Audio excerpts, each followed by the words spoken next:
Alam nyo guys, sa Pinas ka lang talaga makakarinig ng mga tao masyadong judgmental. Yung mga, pero sa ibang bansa walang ganun eh. Walang pakialam ng mga tao doon.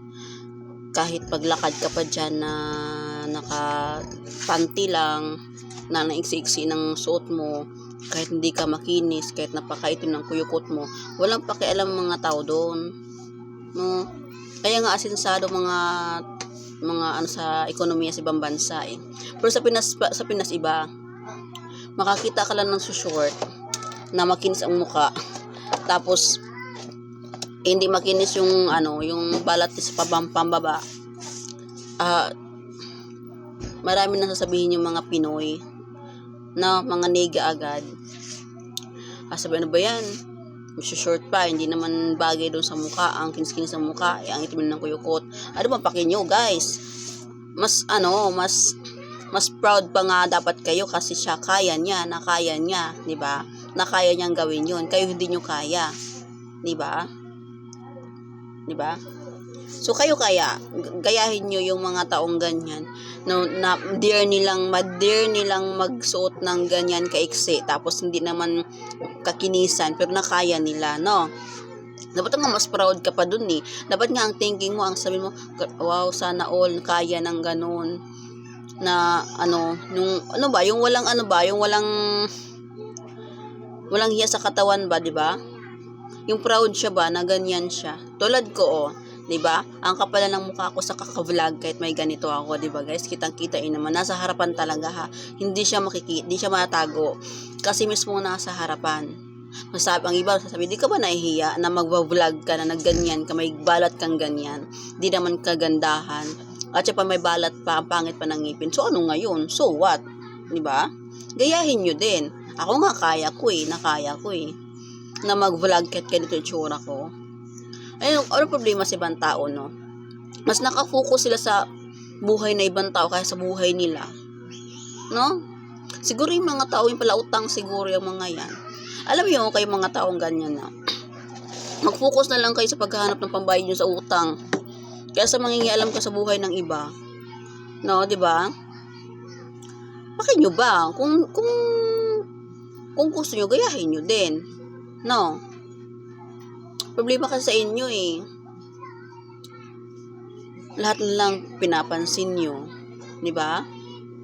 So, kung makinis ang mukha, dapat din makinis ang buong katawan. So, kung ang nanay ay nag-aayos, kasi nagbi-business ang nanay, nagtatrabaho ang nanay, di ba? So, ang mga anak din, no?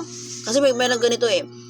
May anak kasi ako, inaamin ko yung anak ko, yung bunso ko piklatin kasi allergy yung ma-allergy yung balat niya.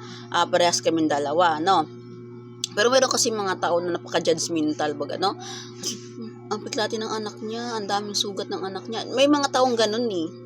Masyadong perfecto sa sarili baga, na? Oo, kayo na pinagpala na makinis na balat. Kayo na pinagpala ng magandang kutis. Pero tanggapin na natin na hindi lahat ganon na pinagpala ng ganong makinis na balat. Hindi ganon pinagpala lahat ng matatalino. Hindi ganon na pinagpala lahat ng maganda, pinanganak na famous. No? Di ba? Akala nyo ba guys ay madali lang sa amin yung tanggapin ng mga paggaganyan nyo? Hindi. Mahirap sa amin yun. Masakit din sa amin yun. Marunong lang talaga kami mag-handle ng mga ganyang klaseng problema, ganyang klaseng issue. So sana kayo mga judgmental kayo, no? Ituon nyo lang ang sarili nyo sa pag-aasenso ng buhay nyo, sa pagbabayad ng mautang nyo, kaysa makipag-chismis kayo na walang kwentang bagay, no? Kasi pag-isyuhan yung mga anak ng iba, napiklatin, dugyutin, masugatin, ang daming sugat, ganon. I-focus yun ang buhay nyo sa inyo, sarili nyo. No? Okay, mangyayari buhay ng ibang tao. Kanya-kanya tayo. Yung taong yan, hindi naman nahingi sa inyo ng pagkain araw-araw. Diba? Hindi naman kayo nagobliga ng pangailangan nila eh. Diba? Ba't yung pakialaman? Siguro yung mga taong to, walang magawa sa buhay. Bakit dito may sisisi mga taong ganyan kasi meron talagang mga ganyan eh. Pinanganak sa mundong ganyan talaga yung papel niya. Diba? No? Mas maging ano lang dapat tayo, maging masaya na lang dapat tayo sa result ng iba, sa kaligayahan ng iba. Kung yun ang, yung yun na sila, di ba yun na ipagkalat pa na ganyan. Diba? Hindi yung, sabi ko, uy, si ano gito ganyan. Diba? Sabi dito, sabi doon, diba? So, hanggang kumalat na. So, ang nangyayari kasi dyan, guys, mag-awayan na. Magkasumbatan na. Diba? Yung problema sa Pinoy kasi masyadong perfectionist kasi ang mga Pinoy. No? So, tanggapin natin na hindi lahat pinagpala, no? Hindi lahat pinagpala na magandang kutis. Ako, inamin ko, piglatin ako. Proud ako piglatin. Proud ako may balat, diba? Hindi ko kinakahiya to, guys. Kung ano ako itsura ko, kung ano yung balat ko, proud ako doon. At tanggap ko yun. 'Di ba? Mahal ko yung sarili ko at mahal ko yung tunay na ako. Prangka ako, masakit akong masalita kasi ganito ako eh. Walang hindi ko baguhin yung sarili ko para magustuhan ng ibang tao. Hindi ko kailangan baguhin yung pananamit ko para magustuhan ng ibang tao. Hindi ko kailangan baguhin yung buka ng bibig ko para magustuhan ng ibang tao. Kung ano ako, ganito ako eh. Masaya ako sa pagiging ganito. Prangka akong tao, practical akong tao. Prangka ako, hindi ako plastic. Pag sinabi ko. Diba? Kung ayaw mo sa akin, okay lang. Diba? Ganun lang kasimple ang buhay. Oo.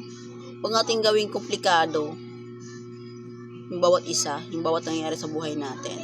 So, maging maligay na lang tayo. Kung ano yung kaligayahan ng iba, tanggapin natin kasi doon sila masaya. So, dapat masaya ka din. No? Diba?